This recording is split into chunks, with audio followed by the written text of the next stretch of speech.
아마 어제 뉴스를 보고 속이 상하거나 기분이 불쾌한 분들이 많으실 것으로 생각됩니다. 우리 정부가 일본과의 외교 최대 현안인 강제징용 피해자 배상 문제를 매듭짓기 위해 제시한 해결책 때문일 텐데요. 어제 박진 외교부 장관은 행정안전부 산하 일제강제동원 피해자 지원재단이 2018년 3건의 대법원 확정 판결 원고들에게 판결금 및 지연이자를 지급하고 현재 계류 중인 관련 소송이 원고 승소로 확정될 경우에도 역시 판결금을 지급한다고 발표했습니다. 사실 일견 말이 좋아 보입니다만 문제는 한국 정부가 국내에서 강제징용과 관련된 문제를 해결하겠다는 것이기에 일본에 대한 어떤 행동적인 조치를 요구하지 않습니다.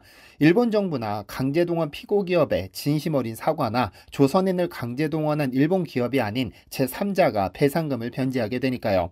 물론 북한의 핵 위협이나 미중 패권 경쟁, 반도체 및 에너지 공급 문제 등 시급한 문제를 위한 통큰 결단이라고도 볼 수 있겠습니다만 국민의 자존심에 큰 스크래치가 생겼기 때문에 아마 한동안 혼란은 불가피할 것으로 보입니다. 그래서 오늘 이 모든 문제의 시작이 된 강제징용과 한일 청구권 협정 그리고 한국 대법원 판결을 자세히 살펴보려고 합니다. 다만 영상을 시작하기에 앞서 저는 그 어떤 정치적인 목소리를 내기 위해 본 영상을 제작하는 것이 아니고 왜 이런 문제가 발생하게 되었는지 그 사실관계를 전달하는 것에 목적이 있음을 말씀드립니다. 정치적인 댓글은 자제해 주시기를 간곡히 부탁드립니다.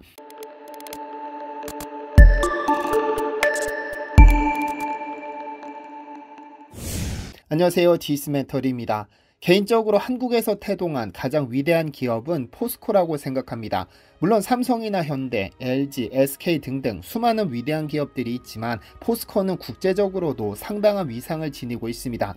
세계적인 철강 전문 분석기관 월드스틸 다이내믹스는 글로벌 철강사를 대상으로 23개 항목을 평가해 매년 종합 경쟁력 순위를 발표하고 있는데 지난 2022년 WSD는 포스코를 세계 1위로 선정했습니다. 무려 13년째 1위를 고수하고 있습니다. 절대 쉬운 일은 아니죠. 그만큼 세계적인 경쟁력을 갖췄다는 의미인데 이 포스코가 설립되기까지 참 많은 우여곡절이 있었습니다. 1960년대 중반 한국의 산업화를 꿈꾸던 박정희 전 대통령은 제철소가 없이는 산업화가 불가능하다는 사실을 깨닫습니다. 공장이 세워지고 기계가 가동되면 물건을 만들어 해외로 수출해야 하는데 가장 중요한 게 없었습니다. 산업의 쌀로 불리는 철이 없었죠. 집을 지을 때도 공장을 만들 때도 다리를 놓을 때도 하다못해 자동차 한 대를 만들려 해도 철이 필요한데 당시 한국에는 철 한 조각도 없었던 겁니다. 밀가루 없이 빵을 만들겠다는 것과 같은 이치입니다. 이에 박 전 대통령은 서둘러 제철소 건설을 계획하고는 자신의 육사 후배 박태준을 선택했습니다. 그렇게 포항 영일 만에 포항 제철소가 들어설 분위기가 만들어진 겁니다. 하지만 제철소 건설에는 심각한 문제가 자리하고 있었습니다. 거대한 제철소를 건설하려면 우선 돈이 필요했는데 차관을 제공해달라며 부탁한 미국도, 서독도, 영국도, 이탈리아도 전부 차관을 거부했습니다. 무슨 개풀 뜯어먹는 소리 나며 비아냥댔죠. 박태준은 동아줄이라도 잡는다는 심정으로 미국 코퍼스의 포위 회장까지 찾아갔지만 끝끝내 차관을 조달하는 데 실패했습니다.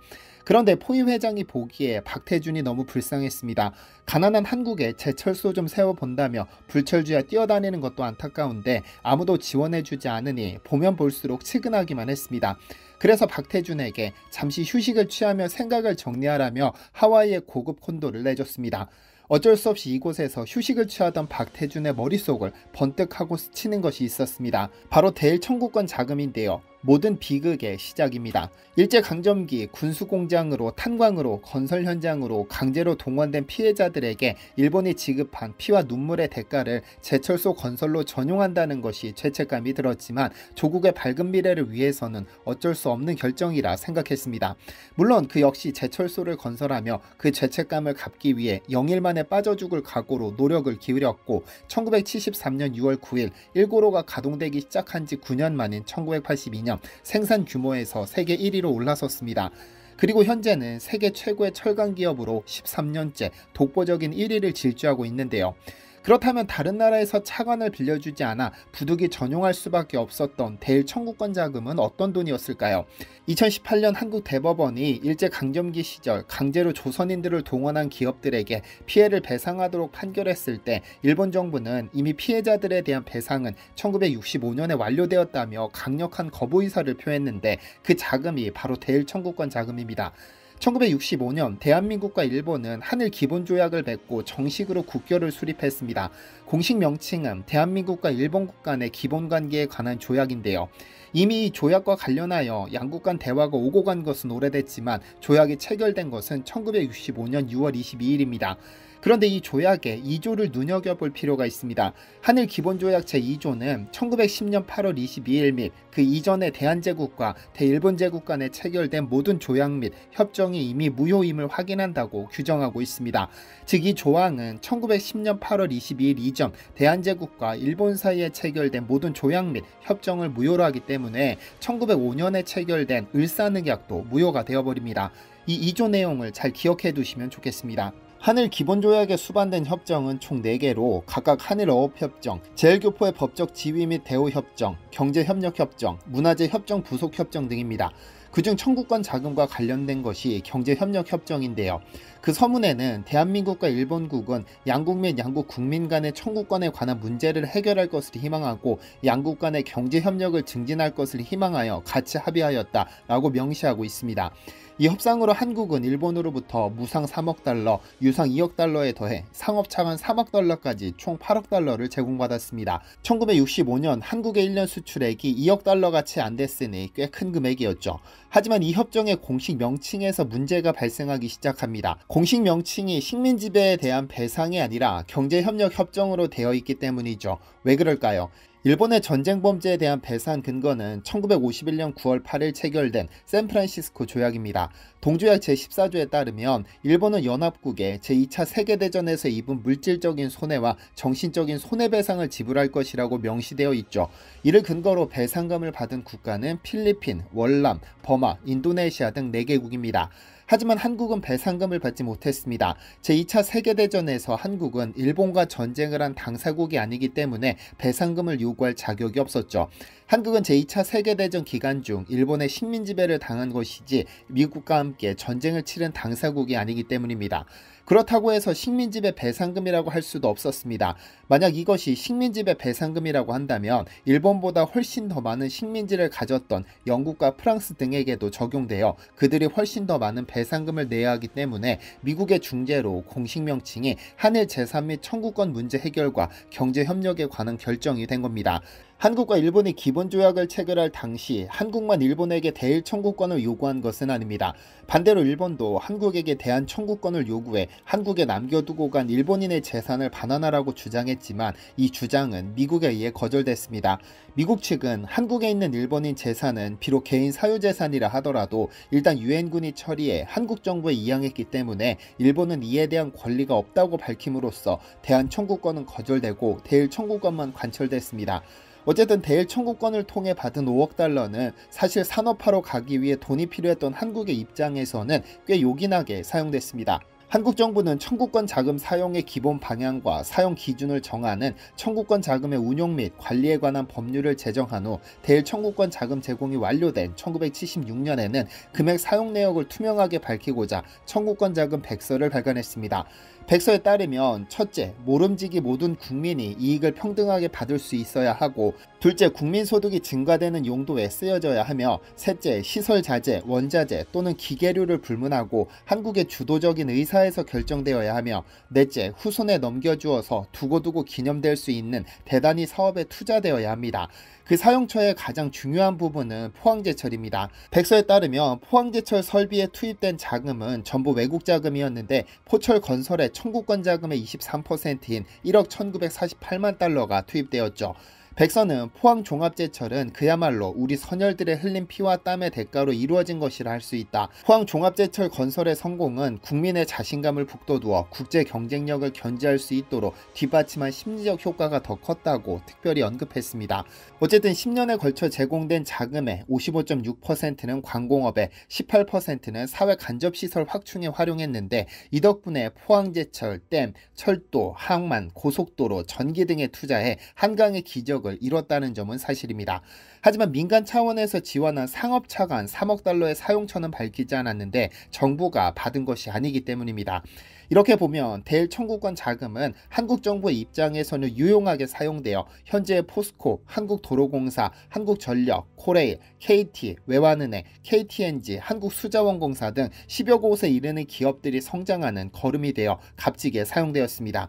하지만 정말로 해결된 것일까요? 아마 당시 정부는 대일 청구권 자금은 강제징용 피해자나 일제 식민 지배로 씻을 수 없는 피해를 입은 여성분들의 전유물이 아니라 온 국민을 피해자로 봤던 것으로 보입니다. 아마 그렇지 않았다면 위 피해자분들에게 가장 우선적으로 배상금을 지급했을 것이지만 실상은 산업을 키우는 것에 초점을 맞췄죠.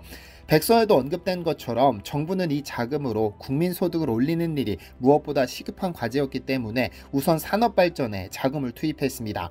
그리고 1971년 대일 민간 청구권 신고에 관한 법률을 제정해 일본국에 의하여 군인, 군속 또는 노무자로 소집 또는 징용되어 1945년 8월 15일 이전에 사망한 자를 신고 대상으로 한정한 후 1974년 대일 민간 청구권 보상에 관한 법률을 제정해 보상금 지급을 시작했습니다. 1977년 6월 30일까지 총 83,519건에 대하여 총 91억 8,769만 3천원의 보상금을 지급했는데 그중 강제징용으로 사망한 사망자에 대한 청구권 보상금으로 총 8,552건에 대하여 1인당 30만원씩 총 25억 6,560만원을 지급했습니다. 그런데 의문점은 과연 한국 정부가 일본 정부로부터 대일 청구권 자금을 받았다고 해서 개인들의 손해배상 청구권까지 소멸됐다고 봐야 하느냐는 겁니다. 이에 대한 해석이 그 유명한 2018년 대법원 전원합의체 확정 판결입니다.